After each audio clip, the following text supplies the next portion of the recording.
एक ऐसा सन्यासी जिसको हम फिल्म स्टार विनोद खन्ना के नाम से भी जानते हैं। एक ऐसा सन्यासी जिसने गुरु और शिष्य परंपरा के लिए अपना सब कुछ दांव पर लगा दिया।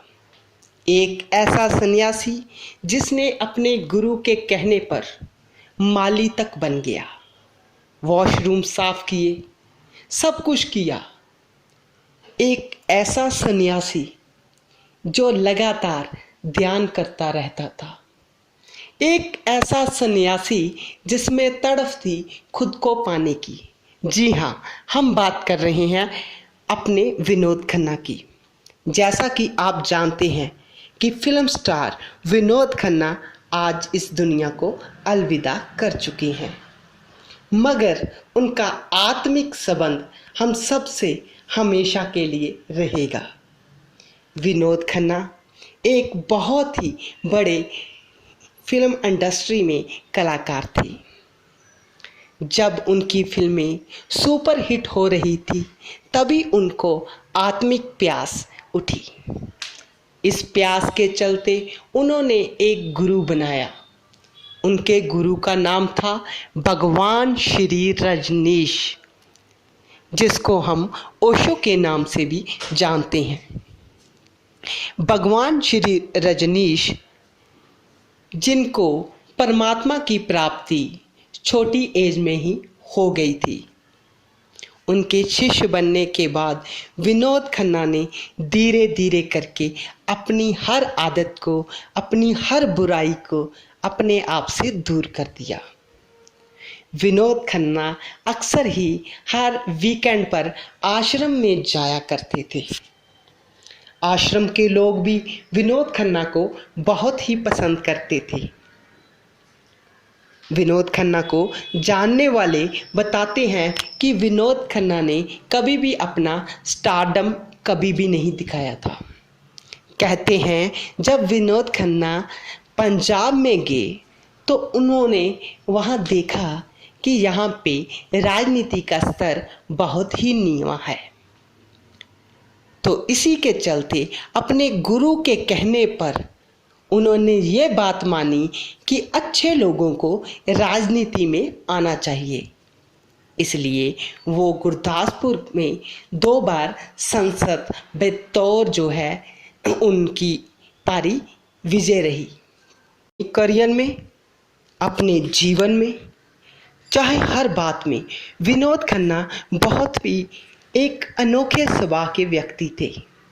अक्सर ही रजनीश का नाम लेते ही उनकी आंखों में एक अजब सी स्माइल आ जाती थी। लाखों लड़कियां उनकी एक आवाज़ से मरती थी। लाखों धड़कनें उनकी धड़कन से चलती थी, मगर उनकी धड़कन श्री रजनीश, भगवान श्री रजनीश के साथ चलती थी।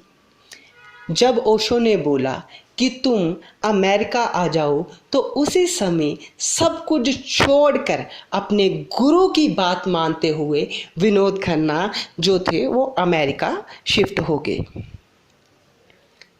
उस समय बाकी के फिल्म स्टार बहुत हैरान थे कि ऐसा उन्होंने क्यों किया, मगर उनको ये समझ नहीं आ रहा था इतने बड़े कलाकार इतना सब कुछ एक सेकंड में कैसे छोड़ सकते हैं। मगर विनोद खन्ना का रस तो सिर्फ आध्यात्मिकता में आ रहा था। वो लगातार ध्यान करते जा रहे थे। ध्यान का रस उनके साथ उनको रस में भगोर कर रहा था। रस विभोर होकर, वो रसमयी होकर अपना काम कर रहे थे। विनोद खन्ना भगवान श्री रजनीश की मृत्यु के बाद बहुत ही अकेला अकेला महसूस करने लगे। भगवान श्री रजनीश के जाने के बाद भी अक्सर विनोद खन्ना आश्रम में आया करते थे। वो काफ़ी मेडिटेशन कैंप भी अटेंड किया करते थे। कई बार कहने के बावजूद भी उन्होंने कभी भी गुरु बनने की इच्छा नहीं जताई। उन्होंने हमेशा कहा, मैं एक साधक हूँ और साधक का धर्म है साधना करना। तो दोस्तों, जैसा कि आप जानते हैं कि आज वो इस दुनिया में अपने पार्थिव शरीर को छोड़कर आत्मिक शरीर में चले गए हैं। तो उनका जो जीवन है, उन्होंने जो कमाई की है, जो उन्होंने पाया है, बहुत ही कम लोग इस दुनिया से पाते हैं।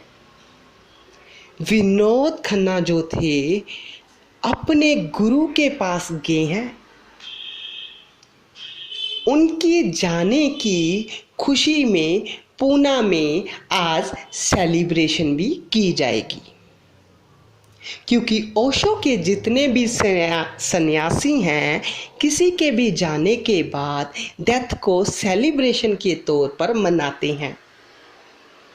ओशो का कहना था, जब हमें परमात्मा जन्म देता है तो हम उसको कितना सेलिब्रेट करते हैं, मगर जब हमको मृत्यु आती है तो हम बहुत ही गहरे उदास हो जाते हैं।